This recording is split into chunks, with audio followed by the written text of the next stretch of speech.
सो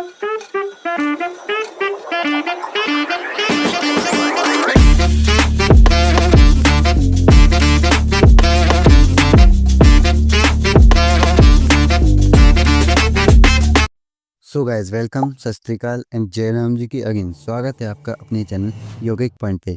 और अब मैं ज़्यादा नहीं बोलूँगा, बस इतना ही बोलूँगा कि ये जो हमारी पर्टिकुलर वीडियो है ये होने वाली है क्लास 12 के जितने भी एमसीक्यू सिलेबस में से आने वाले हैं उस पे बेस्ड। मतलब इसमें हम हमारी हाफ सेंचुरी पूरी करेंगे 50 क्वेश्चन की, और 50 में से 50 ही करेक्ट होने वाले हैं, देख लेना आप लोग भी। और बहुत ज़्यादा टफ भी नहीं है और बहुत ज़्यादा ईजी भी नहीं है, मॉडरेट क्वेश्चन रखे हैं, मतलब कुछ तो टफ ही रखे हैं लेकिन ईजी नहीं रखे हैं। तो आप लोग ये मत समझना कि एकदम हलवा होने वाला, क्योंकि पेपर भी हलवा नहीं आने वाला, टफ ही आएगा। तो स्टार्ट करते हैं क्विज टाइम। हम रूल्स होने वाले हैं इस वीडियो के। First time answer wear all the question, मतलब जितने भी क्वेश्चन हैं आपको उनके आंसर करने ही पड़ेंगे। अर्न द पॉइंट, जितने भी क्वेश्चन करो उतना अपने आप को रेटिंग दो या मार्क्स दो, और विन करो इसको क्योंकि अगर आप इसको विन कर जाओगे ना तो आप पेपर में भी एक प्रकार से विन ही कर जाओगे। और इसको अटेम्प्ट जरूर करना है जिससे कुछ ना कुछ तो याद हो जाए आप। Are you ready? और अगर रेडी नहीं हो तो be ready and get set ready, और अपनी कुर्सी की पेटी बांध लो और कुछ खाने पीने के लिए रख लो, क्योंकि हमारा वीडियो थोड़ा सा लंबा जाएगा। चलो, most important thing, like share और सब्सक्राइब करना जरूरी है, जिसमें शेयर तो कंपलसरी ही है। आप लोग अपने स्कूल के ग्रुप में शेयर कर दे वीडियो, क्योंकि इसमें पीडीएफ की लिंक भी भाई यहीं पे डिस्क्रिप्शन में मिलेगी, तो वहाँ से डाउनलोड भी कर लेना और शेयर भी कर देना। उसको भी शेयर करना, इसको भी शेयर कर दो वीडियो को, जिससे कि बच्चों को इसके आंसर भी प्रॉपरली मिल जाए और वो भी प्रैक्टिस कर पाएँ। आप तो करिए ना, तो कर भला तो हो भला। We are going to start the video with question number 1। What is the meaning of word yoga? क्या है हमारा मीनिंग योगा का वर्ड, मतलब योगा का मीनिंग क्या है, सीधी बात। तो ऑप्शन नंबर ये है यूनियन, बी है एक्सरसाइज, थर्ड मेडिटेशन या डिसिप्लिन। क्या हो सकता है हमारे योगा का मीनिंग? तो इसका आंसर है ऑप्शन नंबर ए, यूनियन। देख लेते हैं करेक्ट है या नहीं, ये तो अकॉर्डिंग टू मी है। और आप लोग मुझ पे न मत जाना कि भाई मैं भी ह्यूमन एरर हूँ, तो मिस्टेक हो जाती है ना। तो अपन आंसर देख लेंगे। देखिए आंसर क्या है, union. Yoga is drive from which language? हमारा किस लैंग्वेज से निकल के योगा आया है? Option number A Hindi, B Tamil, C Sanskrit and D Pali. किस लैंग्वेज से निकल के आया है? देन अकॉर्डिंग टू मी हमारा जो योगा है वो संस्कृत से निकल के आया है। देख लीजिए आंसर क्या है हमारा, option number C Sanskrit. Now next question, who is known as the father of modern yoga? हमारे कौन माने जाते हैं फादर ऑफ मॉडर्न योगा, जानते हैं? तो option number A Patanjali, option number B Swami Vivekananda, option number C B K S Iyengar, और डी हमारा क्या है, टी कृष्णमाचार्य। इनमें से कौन है जो हमारे फादर ऑफ मॉडर्न योगा माने जाते हैं? देन अकॉर्डिंग टू मी हमारे महर्षि पतंजलि ही फादर ऑफ मॉडर्न योगा माने जाते हैं, हमने बुक में पढ़ा भी है। देखिए ऑप्शन नंबर ए क्या है हमारा, पतंजलि, वही हमारे फादर ऑफ मॉडर्न योगा माने जाते हैं। How many limbs of yoga are there in Patanjali Ashtanga yoga? कितनी लिम्स हमारे पतंजलि अष्टांग योगा में हैं? चलिए जानते हैं। पहले ऑप्शन नंबर ए 5 लिम्स हैं क्या, ऑप्शन नंबर बी 6 है, ऑप्शन नंबर सी 7 या फिर 8। कितनी लिम्स है हमारी पतंजलि अष्टांग योगा में? तो नाम से ही पता चला अष्टांग योगा 18 नंबर्स, तो हमारी कितनी लिम्स हो जाएंगी, 8 हो जाएंगी। देखिए क्या है हमारा answer, 8। Now which of the following is not a limb of अष्टांग योगा? इनमें से कौन सी लिम्ब है जो कि हमारे अष्टांग योगा की लिम्ब है ही नहीं? तो देखते हैं। ए यामा, नहीं वो तो लिम्ब है। बी नियमा, हाँ ये भी हमारी एक लिम्ब है अष्टांग योगा की। सी प्राणायामा, ये भी है। डी आयुर्वेदा, क्या कभी आपने आयुर्वेदा में लिम्ब पढ़ा है कि वह अष्टांग योगा में आता? नहीं ना। तो इसका ऑप्शन नंबर क्या हो जाएगा, डी हमारा करेक्ट ऑप्शन है कि हमारी लिम्ब नहीं है अष्टांग योगा की, आयुर्वेदा। देखिए क्या है हमारा answer, Ayurveda. Now what does asana mean in yoga? Asana का मतलब क्या होता है हमारे योगा में? जब भी मैं कहूँ आसना तो उसका मीनिंग क्या होगा योगा में? ए ब्रीथिंग टेक्निक, सांस लेने वाली टेक्निक। बी बॉडी पोस्चर, क्या पोस्चर्स बनाना। सी मेडिटेशन, या डी स्पिरिचुअल प्रैक्टिस। क्या हो सकता है इसका आंसर? तो इसका आंसर होगा हमारा आसना का क्या, बॉडी पोस्चर, आसन। आसन ग्रहण करना बॉडी पोस्चर है ना, तो आप लोग उससे कनेक्ट करके देख सकते हैं। इसका करेक्ट ऑप्शन होगा ऑप्शन नंबर बी। देखिए क्या है हमारा, ऑप्शन नंबर बी ही करेक्ट है। ना प्राणायामा इज रिलेटेड टू, हमारा जो प्राणायाम है वो किससे रिलेटेड है? ए फिजिकल एक्सरसाइज से रिलेटेड है, बी ब्रीथिंग कंट्रोल से रिलेटेड है, सी मेंटल कंसंट्रेशन, या फिर डी मोरल डिसिप्लिन। किससे रिलेटेड है? तो हम पहले भी पढ़ चुके हैं कि जो हमारा प्राणायाम है ना वो ब्रीथिंग कंट्रोल से रिलेटेड है। ब्रीथिंग एक्सरसाइज मानी जाती है हमारी प्राणायाम, अनुलोम विलोम है ना, ये सब हमारे इसी में आते हैं। तो इसका आंसर हो जाएगा option number B breathing control. क्या है हमारा option number B, breathing control. Now which of these is not a yama in yoga? इनमें से कौन सा है जो यामा नहीं है हमारे योगा में? ए अहिंसा, बी सत्य, सी ध्यान एंड डी अपरिग्रह। इनमें से कौन सा जो यामा नहीं है? तो मेरे हिसाब से क्या होगा? सत्य। सत्य हमारा एक यामा नहीं होगा योगा में। देख लेते हैं। देखिए, मैंने आपसे कहा था कि मैं भी कभी कभार गलत हो सकता हूँ, और अगर मुझ पर मिस्टेक होगी नहीं तो मैं जानबूझ के करूँगा, जिससे कि आपका पता चल पाए कि आप लोग पर बन रहा है या नहीं बन रहा है। तो क्या होगा हमारा? ध्यान इसका आंसर हो जाएगा, क्योंकि हमारे ये यामा नहीं है हमारे योगा में, ध्यान। ठीक है। What is the ultimate goal of yoga? क्या है हमारा ultimate goal of yoga? Physical strength. क्या फिजिकल स्ट्रेंथ गेन करना अल्टीमेट गोल ऑफ योगा है? B mental relaxation ultimate goal of yoga है? स्पिरिचुअल एनलाइटमेंट है या फ्लेक्सिबिलिटी? क्या हो सकता है? तो आपको मालूम ही है, सी होगा इसका ऑप्शन नंबर। स्पिरिचुअल एनलाइटमेंट ही हमारा अल्टीमेट गोल ऑफ योगा है। देखिए क्या है हमारा option number C, spiritual enlightenment. Now which yoga is known as the yoga of devotion? इनमें से कौन सा योगा ऑफ डिवोशन माना जाता है? ऑप्शन नंबर ए भक्ति योगा, बी कर्मा योगा, सी जन्ना योगा या डी राजा योगा। तो आपने पढ़ा है, आंसर दो। भक्ति योगा हमारा योगा ऑफ डिवोशन है, नहीं होने वाला। कर्मा योगा योगा ऑफ डिवोशन है, नहीं होने वाला। सी जन्ना योगा योगा ऑफ डिवोशन है, नहीं होने वाला। D Raja yoga yoga of devotion है, वो भी नहीं होने वाला। तो कौन सा है? अरे भैया, ऑप्शन नंबर ए है भक्ति योगा। नाम से ही पता चला है, भक्ति करना, डिवोशन करना। इतना इजी है, पकड़ो। है ना, इन छोटे छोटे कॉन्सेप्ट को पकड़ते चलो। तो भक्ति योगा हमारा क्या होगा? Yoga of devotion. हाथ योगा मेनली फोकसेस ऑन। हमारा जो हाथ योगा है वो मेनली किस पे फोकस करता है? स्ट्रेंथ एंड फ्लेक्सिबिलिटी पे, भक्ति एंड डिवोशन पे, नॉलेज एंड विजडम पे, या सोशल सर्विस पे? किस पे डिपेंड करेगा? तो सोशल सर्विस पे तो डिपेंड नहीं करने वाला, इतना तो मालूम, तो इसको काटो। भक्ति डिवोशन पे भी नहीं करेगा, नॉलेज विजडम पे भी नहीं करे, तो आंसर क्या हो जाएगा? स्ट्रेंथ एंड फ्लेक्सिबिलिटी पे हमारा हाथ योगा डिपेंड करता है, फोकस करता है एक प्रकार से। क्या हो गया हमारा? स्ट्रेंथ एंड फ्लेक्सिबिलिटी हमारा आंसर है हाथ योगा, जो कि हमारा फोकस करता है किस पे? स्ट्रेंथ एंड फ्लेक्सिबिलिटी पे। The word meditation in yoga is related to. बड़ा मेडिटेशन मेडिटेशन बोलते हैं, बताओ किस रिलेटेड होता है हमारे योगा में मेडिटेशन? ध्यान से, यामा से, नियमा से या आसना से? क्या लगता है किससे होगा? तो ध्यान लगाना, मेडिटेट करना है ना, तो सीधी बात है ध्यान से ही होने वाला है। Option number A is correct, ध्यान। How many types of pranayama are mention in hatha yoga? कितने टाइप्स के प्राणायाम हमारे हठ योगा में बताए गए हैं? 4 टाइप्स, 6 टाइप्स, 8 टाइप्स या 10 टाइप्स? बताओ कितने टाइप्स के हैं? 8 टाइप्स के हैं क्या? अष्टांग योगा नहीं है हमारा, क्या है? प्राणायाम। तो इसका आंसर हो जाएगा 10 टाइप्स का। कितने? 10 टाइप्स के। एज आई सेड, है ना, 10 टाइप्स के। तो इतने टाइप्स के हमारे प्राणायाम है हठ योगा में, ना ही कि 8 टाइप्स, क्योंकि अष्टांग योगा अलग है, प्राणायाम अलग है। इतना याद रखो, इनमें डिफरेंशिएट आ सकता है, तो उसको मैं पढ़ा दूंगा। उस पर आप लोग मतलब ये नहीं कि शंका रखना, मैं पढ़ा दूंगा। सूर्य नमस्कार consist of how many posture? कितने पोस्चर हमारे सूर्य नमस्कार के अंदर आते हैं? चलिए जानते हैं। 10, 12, 14 या 16? क्या लगता है? ज़्यादातर बच्चे ऑप्शन नंबर सी पकड़ेंगे, लेकिन नहीं, 12 है हमारा। सूर्य नमस्कार हमारे 12 पोस्चर्स उसके अंदर आते हैं, पूरे 12। तो उनको याद रखना, 12 कौन कौन से होते हैं, उनका नाम भी याद कर लेना। मैंने पढ़ा दिया है वीडियो में, तो उसको देख लेना। क्या होने वाला है? Option number B, 12 types. Which mudra is best for meditation? कौन सी मुद्रा हमारी सबसे अच्छी मानी जाती है मेडिटेशन के लिए? वायु मुद्रा, जन्ना मुद्रा, अग्नि मुद्रा या वरुण मुद्रा? तो देखो, वायु मुद्रा आप लोगों ने पढ़ा है, लेकिन आपने वरुण मुद्रा नहीं पढ़ा, तो चलो उसको छोड़ो, वो आंसर भी नहीं है, मैं बता रहा हूँ। जन्ना योगा हो सकता है, अग्नि मुद्रा हो सकता है। क्या हो सकता है? तो इसका आंसर है जन्ना योगा। ये हमारे, या जन्ना मुद्रा, ये हमारे क्या है? मुद्रा इज बेस्ट फॉर मेडिटेशन, जन्ना योगा। या फिर जन्ना मुद्रा वो कह सकते हो। मुझे योगा कहने की आदत है, तो मैं योगा कह रहा हूँ। क्या हो जाएगी? जन्ना मुद्रा। Bhastrika is a type of. क्या है हमारी भस्त्रिका? एक टाइप ऑफ आसना है, प्राणायाम है, मेडिटेशन है या बंधा है? तो भस्त्रिका हमारी एक टाइप ऑफ आसना है क्या? नहीं, हमारी भस्त्रिका एक प्राणायाम है, और टाइप ऑफ प्राणायाम मानी जाती है भस्त्रिका। तो इसको ही मैं वीडियो में पढ़ा, तो जाके देख लो। अगर अभी नहीं बन रहा है तो अभी यहाँ पे वीडियो कट कर सकते हो, या फिर अभी कंटिन्यू कर लो।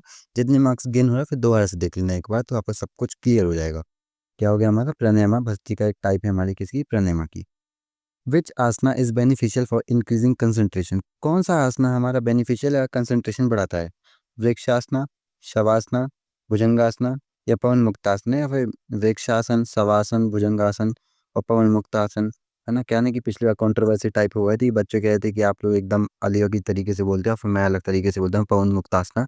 तो बोल दिया ना, वृक्षासन, शवासन, भुजंगासन और पवन मुक्तासन। बस लिख के मत आना, ए आखिरी में लगाना क्योंकि इंग्लिश में ए लगता ही है, आसना आसन है ना, तो उसको लगा देना।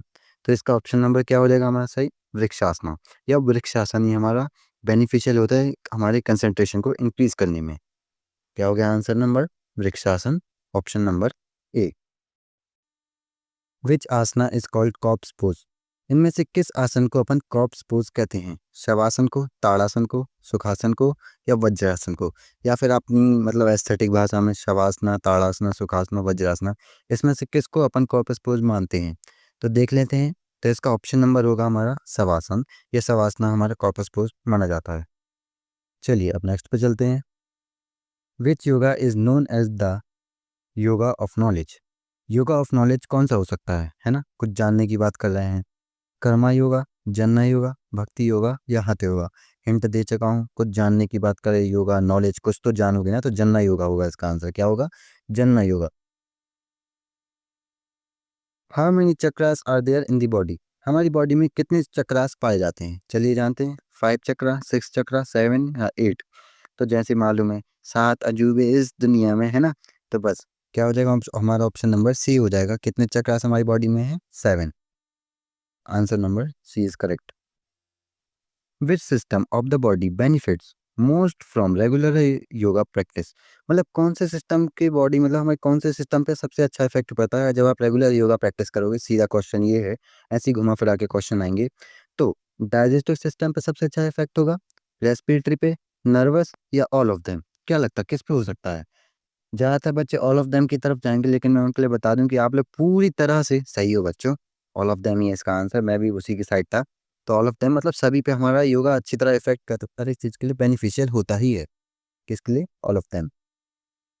विच asana has been reducing stress and anxiety, कौन सा आसन हमारी स्ट्रेस और एंजाइटी को भगाने में बहुत ज़्यादा कारगर है। शवासन, भुजंगासन, त्रिकोणासन या उत्तरासन। तो इसका एक कॉमन सा आंसर है, सबको मालूम, एस से स्ट्रेस और एस से शवासन है ना। तो इस चीज़ को, स्ट्रेस को कौन भगाएगा, शवासन भगाएगा। एस एस याद कर लेना।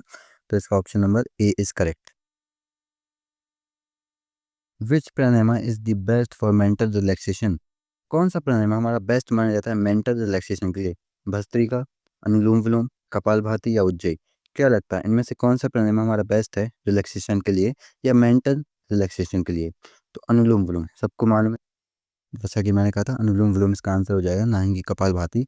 थोड़ा सा बच्चे इसमें बहुत ज़्यादा कंफ्यूज होने वाले हैं, थोड़ा नहीं तो याद कर लो इस वाले क्वेश्चन को, मतलब हमारा इंपॉर्टेंट है, बस इतना याद रखो।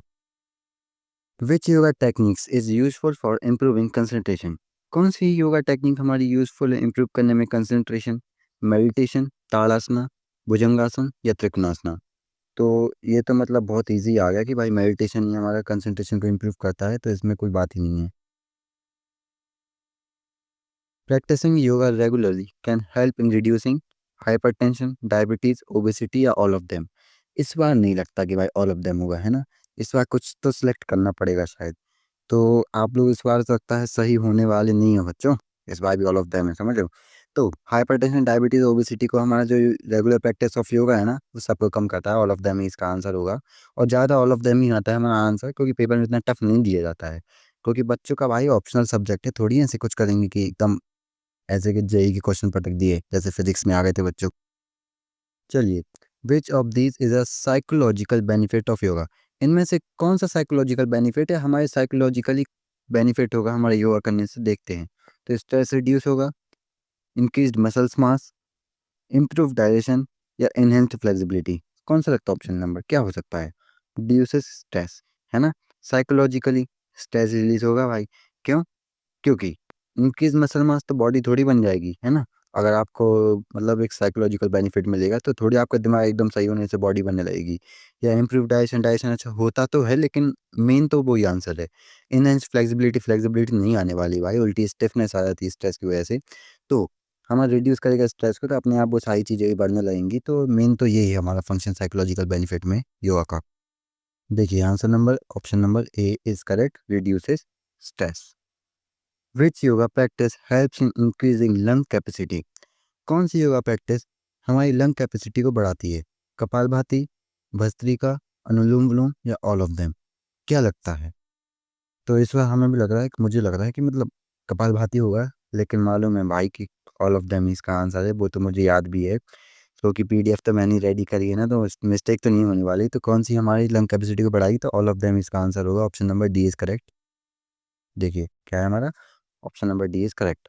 लेकिन यहाँ पे और भी कई ऑप्शन चेंज हो सकते हैं, तो उस पर डिपेंड कर सकता है। अभी मैंने जिस हिसाब से ऑप्शन रखे हैं तो उस हिसाब से ऑप्शन नंबर डी करेक्ट हो रहा है। कुछ और ऑप्शन आएंगे तो शायद वो करेक्ट हो सकता है और डी हमारा गलत हो जाए। Which asana is most beneficial for back pain, कौन सा आसना हमारे बैक पेन या फिर स्पाइन के लिए सबसे अच्छा होता है, तो भुजंगासना, त्रिकोणासना, पवन मुक्तासना या ऑप्शन नंबर डी वज्रासना, क्या लगता है। तो इसका आंसर मुझे लग रहा है वैसे त्रिकोणासना होना तो चाहिए क्योंकि वो भी हमारे बैक पेन में काम आ सकता है, लेकिन option number A is correct. Bhujangasana main हमारा यही आंसर होने वाला प्रॉपर, भुजंगासना। और अभी अगर देखो जितने भी क्वेश्चन हुए तो अपने मार्क्स लिखते जाना और बताना आखिरी में कि कितने मार्क्स बने। 50 आउट ऑफ 50 बन रहे तो बहुत अच्छी बात है, और नहीं बन रहे तो अभी थोड़ी सी प्रैक्टिस कर लो क्योंकि पेपर नहीं बिगड़ना चाहिए। ये है ना, जिंदगी में दोबारा पेपर देने नहीं मिलता है। Which hormone is released in the brain due to regular meditation, कौन सा हार्मोन रेगुलर मेडिटेशन की वजह से रिलीज होता है हमारी बॉडी में या ब्रेन में, तो कॉर्टिसोल, सेरोटोनिन, इंसुलिन या ग्लूकोजन या ग्लूकाजन भी बोलते हैं, ग्लूकोजन मान लो। तो इनमें से कौन सा हार्मोन हमारा रिलीज होने वाला है, तो इसका आंसर होने वाला है हमारा option number B, serotonin.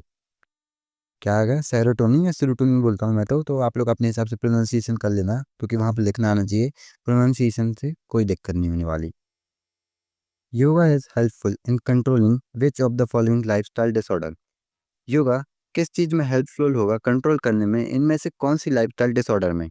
High BP को कंट्रोल करेगा, डायबिटीज़ को कंट्रोल करेगा, हार्ट डिजीज़ या ऑल ऑफ देम। तो ज़्यादातर all of them he answer होता है, तो हम तो ऑल ऑफ देम के साथ ही लेंगे। ये एक तो कम आने वाली स्ट्रेटेजी बता दी बच्चों के लिए, लेकिन पेपर में काम नहीं आने वाली, बच्चों समझ रहे हो। क्या रहेगा हमारा option number D is correct, all of them. चलिए मल्टीपल चॉइस क्वेश्चन के एक और क्वेश्चन की तरफ बढ़ते हैं। Which yoga technique improve digestion, इनमें से कौन सी योगा टेक्निक हमारे डाइजेशन को इंप्रूव करेगी।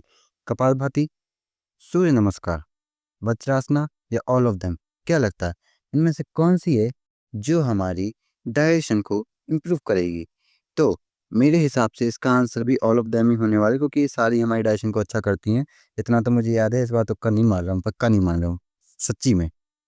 क्या हो गया हमारा answer, all of them. Practising yoga improves balance, हाँ भाई बैलेंस तो बढ़ाता है, कोऑर्डिनेशन वो भी बहुत अच्छा करता है, फ्लेक्सिबिलिटी भी बढ़ती है हमारे जॉइंट्स की। तो answer option number D is correct, all of them. इसी तरह आपको क्या है ना, ऑप्शन एलिमिनेट या फिर जोड़ते हुए जाना जिससे कि आपका करेक्ट आंसर बन पाए पेपर में। और वहाँ पे इससे ज़्यादा स्पीड में सॉल्व करना, मेरे जैसे नहीं कि देर देर में भाई तुम क्वेश्चन पढ़ रहे हो फिर तब आंसर करो, तो जल्दी जल्दी पढ़ के आंसर दे के फ्री हो जाना। और रिटर्न तभी आना जब पूरा पेपर हो जाए, दोबारा चेक करने का टाइम बचे, वरना मत आना भाई दोबारा यहाँ पे सॉल्व करने के लिए। दो, option number D is correct, all of them. चलिए एक और question. Which yoga practice is most effective for relaxation and stress relief, कौन सी योगा प्रैक्टिस ज़्यादातर इफेक्टिव मानी जाती है रिलैक्सेशन और स्ट्रेस रिलीफ में। चलिए जानते हैं। Option number A meditation, B Bhujangasana, C Trikonasana या डी वज्रासना, बताओ कौन सी प्रैक्टिस हमारी ज़्यादा इफेक्टिव होगी हमारी रिलैक्सेशन और स्ट्रेस रिलीफ में। तो मेरे हिसाब से इसका आंसर हो सकता है मेडिटेशन, क्योंकि भाई मेडिटेशन हमारा हर एक मतलब ऊपर से लेकर नीचे तक पूरी तरह से काम करता है। मेडिटेशन एक ऐसी चीज़ हर एक पर्सन को करनी चाहिए, है ना। क्या हो जाएगा इसका correct option, option number A meditation. Which asana is recommended for asthma patient, कौन सा आसना हमारे अस्थमा पेशेंट के लिए है। सुखासना, हाँ भाई ये तो है। मत्स्य आसना है क्या, ये भी है। सी भुजंगासना, लगता तो नहीं है ये है लेकिन भैया ये है। तो इसका ऑप्शन नंबर क्या हो जाएगा, all of the above are correct options. तो हम ऑप्शन नंबर डी के साथ जाएंगे, ऑप्शन नंबर डी को लॉक कर दीजिए, है ना। तो हमारा ऑल ऑफ देम इसका आंसर हो जाएगा। Which asana is recommended for asthma patient, तो all of them option number D is correct. और ये सारी इनका नाम याद कर लेना क्योंकि मैंने इसलिए लिख रखे ऑल ऑफ देम वाले कि आप लोग उनको याद कर लो, क्योंकि पेपर में सिंगल में पूछ लेंगे, ऑल ऑफ देम में नहीं आने वाले क्योंकि बच्चे ऑल ऑफ देम टिक टुक करके निकल जाते हैं। विच योगा क्रिया is best for purification of the nasal passage, कौन सा योगा क्रिया या क्रिया योगा बेस्ट है हमारी प्यूरिफिकेशन नेजल पासेस के लिए। कपालभाति नहीं, ये तो स्कल छानी से रिलेटेड है। भस्त्रिका ये भी नहीं है। त्राटका आंखों के लिए, सफाई के लिए। नेति हमारी एक ऐसी चीज है जो कि प्यूरिफाई करती है नेजल पासेज, आपकी जो नाक की गंदगी है ना, नोजी नोजी, उन सबको भगा देती है। तो नेति हमारा इसका आंसर हो जाएगा, option number B is correct, नीति। ना विच मुद्रा, मुद्रा लिख दिया, मुद्रा कर दूंगा करेक्ट, या फिर आप लोग पीडीएफ में पढ़ लेना। Which mudra is known as the gesture of knowledge. कौन सी मुद्रा हमारी जेस्चर ऑफ नॉलेज मानी जाती है? वायु मुद्रा मानी जाती है? नहीं तो। अग्नि मुद्रा मानी जाती है? जी नहीं। पृथ्वी मुद्रा मानी जाती है? जी नहीं। जन्ना मुद्रा, नॉलेज जानना कुछ है ना, पहले भी हिंट दे चुका हूँ, 2 बार यही क्वेश्चन रिपीट हुआ है डिफरेंट टाइप से, और इस तरह क्वेश्चन पूछे जा सकते हैं, इसलिए मैंने लिखे हैं यहाँ पे डिफरेंट डिफरेंट सोच सोच के। तो जन्ना मुद्रा इसका आंसर हो जाएगा, क्या हो जाएगा? Gesture of knowledge, Jnana mudra, option number B is correct. Next पे चलते हैं। Which yoga practice is best for insomnia, मतलब इंसोमनिया एक डिजीज होती है, उसमें कौन सी योगा प्रैक्टिस सबसे अच्छी मानी जा सकती है? मेडिटेशन, सूर्य नमस्कार, भुजंगासना या त्रिकोणासना, क्या लगता है? तो सच बताऊं तो इंसोम्निया एक बहुत ज़्यादा मतलब कॉमन भी होती जा रही है प्रॉब्लम, और बहुत ज़्यादा खतरनाक भी होती है, और इसके लिए एक योगा प्रैक्टिस बेस्ट मानी जाती है, वो है मेडिटेशन। क्योंकि और सब में तो मतलब बेनिफिट्स के साथ उसके कुछ ज़्यादा ही माइनस हैं ना, प्रोज के साथ कॉन्स तो ज़्यादा ही मिलते हैं यहाँ पे, लेकिन मेडिटेशन में प्रोज ही प्रोज हैं, कॉन्स तो है नहीं है। तो इसका क्या हो जाएगा? मेडिटेशन हमारे इंसोम्निया वाले पेशेंट के लिए करना ही चाहिए। Option number A is correct. Which asana is best for weight loss, मतलब जिसको भी अपना वजन घटाना है उसके लिए कौन सा आसना बेस्ट रहेगा? आज की जनरेशन के लिए तो बहुत अच्छा रहेगा ये वाला, अगर जान लो आप लोग आंसर। सूर्य नमस्कार, शवासना, वज्रासना या सुखासना। तो सबको मालूम है कि सूर्य नमस्कार वेट लॉस के लिए होता है, बहुत ज़्यादा कॉमन भी ये चीज़ बात है, मतलब ये बात तो बहुत कॉमन है कि भाई सूर्य नमस्कार हमारा वेट लॉस में मदद करता है। तो मतलब ये तो एकदम लीक आंसर था। क्या हो जाए हमारा answer? Number option number A, Surya Namaskar is correct. Which pranayama is known as the skull shining breath, या हमारे स्कल शाइनिंग से कौन सी जो प्राणायाम रिलेटेड है? कपालभाति, भस्त्रिका, अनुलोम विलोम या उज्जयी। तो तब से आंसर बता रहा हूँ, कपालभाति हमारी रिलेटेड टू, मतलब हमारे स्कल शाइनिंग से रिलेटेड होती है ना, तो इसका answer option number A is correct, Kapalbhati कहा ही था। Which asana improves blood circulation to the brain, इनमें से कौन सा आसना इंप्रूव करता है ब्लड सर्कुलेशन हमारे ब्रेन की तरफ? सर्वांगासना, त्रिकोणासना, वज्रासना या भुजंगासना, इनमें से कौन सा है हमारे ब्लड फ्लो को बढ़ाता है हमारे ब्रेन की तरफ? तो इसका आंसर है Sarvangasana, option number A is correct, Sarvangasana. क्या हो जाएगा आंसर? सर्वांगासना। चलिए, the word asana means, asana का मतलब क्या होता है? मेडिटेशन, सेटिंग पोस्चर या फिर पोस्चर भी हो सकता है, फिजिकल एक्सरसाइज या कंट्रोल ब्रीथिंग। तो पहले भी एक क्वेश्चन आ चुका है सेम टू सेम, और उसमें हमने क्या लगाया था? पोस्चर्स के बारे में। तो यहाँ पे भी जो भी पोस्चर के साथ लिखा हो, सिटिंग, स्टैंडिंग या लेटिंग, जो भी हो, है ना, तो सिटिंग पोस्चर हो जाएगा, option number B is correct. क्या आ जाएगा हमारा? The word asana means sitting postures.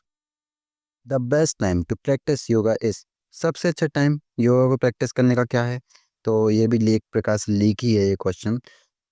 इसका आंसर हो जाएगा ऑप्शन नंबर ए, मॉर्निंग, क्योंकि आफ्टरनून हो नहीं सकता, इवनिंग हो नहीं सकता, नाइट हो नहीं सकता, तो एलिमिनेट करने के बाद ऑप्शन नंबर ए ही बचता है, जो कि हमारा morning. Which asana help in strengthening leg muscle, मतलब जिसको भी अपने लेग की मसल अच्छी करनी है तो वो कौन सा आसना परफॉर्म करे?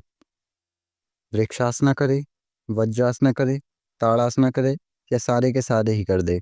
तो ऐसा तो होगा नहीं कि सारे के साथ हो जाए, है ना, आपको ऐसा लगता होगा, लेकिन भाई सारे के साथ ही होता है। तो ऑल ऑफ द अबव, है ना, मैं क्या कह रहा हूँ कि भाई जितने भी ऑल ऑफ द अबव, उसमें ऑल ऑफ द अबव भी आंसर जा रहा है, क्योंकि मैंने आपको याद करने के लिए रखा है, आपके भले के लिए रखा है, ये नहीं कि जो मैंने पढ़ा वो सारा टिप, ये नहीं, आपकी याद करने के लिए रखा है, सच्ची में दिल से कह रहा हूँ, थोड़ी सी कम ईमानदारी के साथ, लेकिन कह रहा हूँ। चलिए, तो option number D is correct, all of the above. Which of the following is a standing asana, इनमें से कौन सा है जो स्टैंडिंग आसना माना जाता है? ताड़ासना, भुजंगासना, वज्रासना या शवासना। तो आपने स्कूल में परफॉर्म भी करा होगा, ताड़ासना, है ना, वो हाथ ऐसे ऊपर करते हैं, तो वो हमारा option number A is correct, Tadasana. क्या कहा? Option number A is correct, Tadasana. इसको आप क्या है ना, ऐसे ऐसे खड़े होकर करते हो, है ना, ऐसे हाथ कर लिए, ऐसे ऐसे हाथ करके ऐसे उठा के एकदम खींचते हो, तो ताड़ासना होता है हमारा। चलिए नेक्स्ट पे चलते हैं। Which asana is known as the tree pose, कौन सा आसना हमारा ट्री पोज माना जाता है? देखते हैं। वृक्षासना, ताड़ासना, भुजंगासना या त्रिकोणासना। ट्री पोज से रिलेटेड क्या होगा? ट्री को हिंदी में क्या कहते हैं वैसे बच्चों? क्या कहते हैं? वृक्ष कहते हैं क्या? तो ऑप्शन नंबर ए नहीं लग रहा कि ए सर करेक्ट होगा हमारा, तो option number A is correct, Vrikshasana. Tadasana नहीं हो सकता है, भुजंगासना नहीं, त्रिकोणासना नहीं, नाम से पता चला ट्री, वृक्ष, है ना, तो वृक्षासना इसका सही हो जाएगा आंसर। मैंने कहा ही था वृक्षासना। चलिए नेक्स्ट पे चलते हैं। मत्स्यासना इज ऑल्सो नोन एज, क्या कहा जाता है मत्स्यासना को? ये तो सोचने वाली बात है, चलिए सोचते हैं। कोबरा पोज कहा जाता क्या? नहीं। बोट पोज कहा जाता क्या? नहीं। बो पोज कहा जाता क्या? अरे भैया नहीं। फिश पोज कहा जाता है मत्स्यासन को। क्या? Fish pose. मछली भैया, मत्स्यासन मछली। Fish pose. Option number B is correct, fish pose. Which asana resembles to shape of cobra? मतलब कौन सा आसना हमारा रिजेंबल करता है शेप ऑफ कोबरा? देखते हैं। भुजंगासना करता है, उत्तरासना करता है, वज्रासना करता है या त्रिकोणासना करता है? क्या लगता है?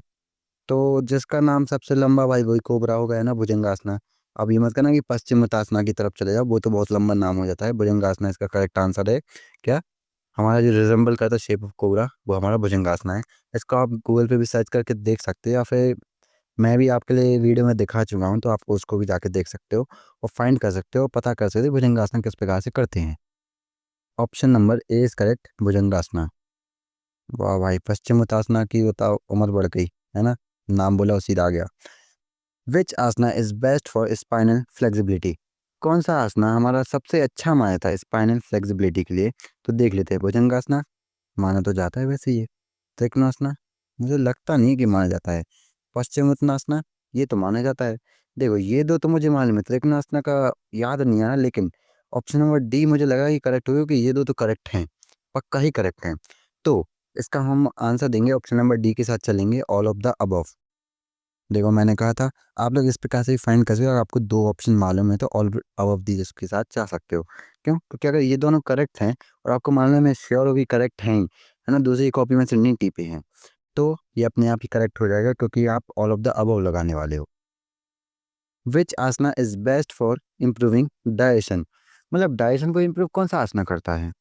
वज्रासना? नहीं, ये तो नहीं करता है। त्रिकोणासना? ये बताओ करता है कि नहीं करता है, सोचने वाली बात है। पहले ये देख लेते, भुजंगासना? नहीं, ये भी नहीं करता है हमारी डाइजेशन को इम्प्रूव। शवासना?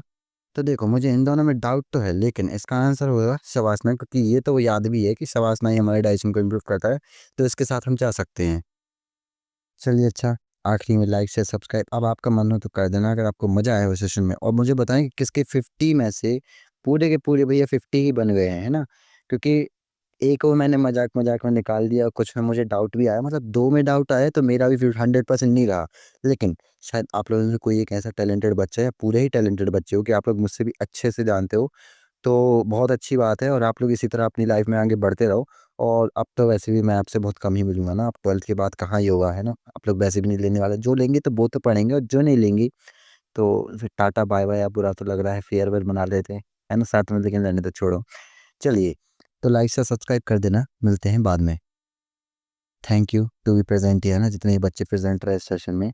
और एक पेपर के पहले और हम हमारी एक हाफ सेंचुरी या फुल सेंचुरी मारेंगे, और 100 में से 100 के मार्क्स गेन करने वाले हैं, तो उसके लिए रेडी रहना, वीडियो आने ही वाली है जल्दी।